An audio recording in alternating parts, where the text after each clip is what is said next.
Hello दोस्तों, नमस्ते, प्रणाम। कैसे हो? उम्मीद करते अच्छे होंगे। मैं प्रिंस यादव अपने यूट्यूब चैनल में आप लोग का स्वागत करती हूँ। आज आप लोग के लिए एक बहुत ही मज़ेदार कहरवा नाच गीत लेकर आई हूँ।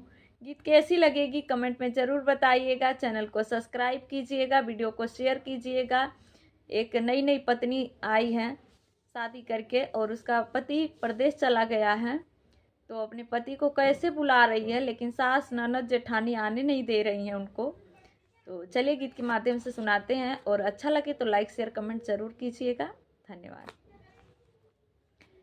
महल मोरी सोन राजा घरे चली आवा, महली मोरी सोन राजा घरे चली आवा, घरे चली आवा हो घरे चली आवा, घरे चली आवा हो घरे चली आवा, महल मोरी सोन राजा घरे चली आवा, महल मोरी सोन राजा घरे चली आवा, पहली चिट्ठिया सास लिखी भेजई, पहली चिट्ठिया सास लिखी भेजई, सास लिखी भेजई हो सास लिखी भेजई, सास लिखी भेजई हो सास लिखी भेजई, नौकरिया ऐसन चीज बेटा घरे जनी आया, नौकरिया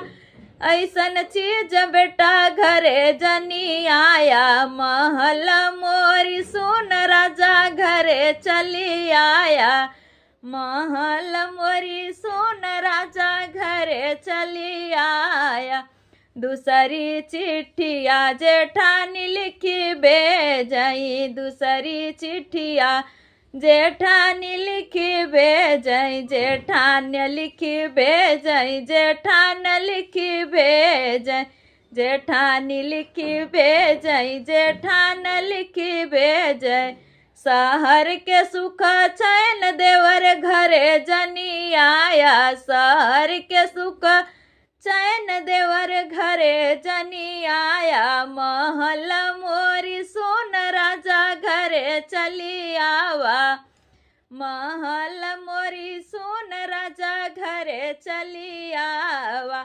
तीसरी चिट्ठिया ननद लिखी भेजई, तीसरी चिट्ठिया ननद लिखी भेजई, ननद लिखी भेजई, ननद लिखी भेजई, ननद लिखी भेजई, ननद लिखी भेजई, रुपया ऐसन चीज भैया घरे जनी आया, रुपया ऐसन चीज भैया घरे जनी आया, महल मोरी सोन राजा घरे चली आया, महल मोरी सोन राजा घरे चली आवा, घरे चली आवा हो घरे चली आवा, घरे चली आवा हो घरे चली आवा, महल मोरी सोन राजा घरे चली आवा, महल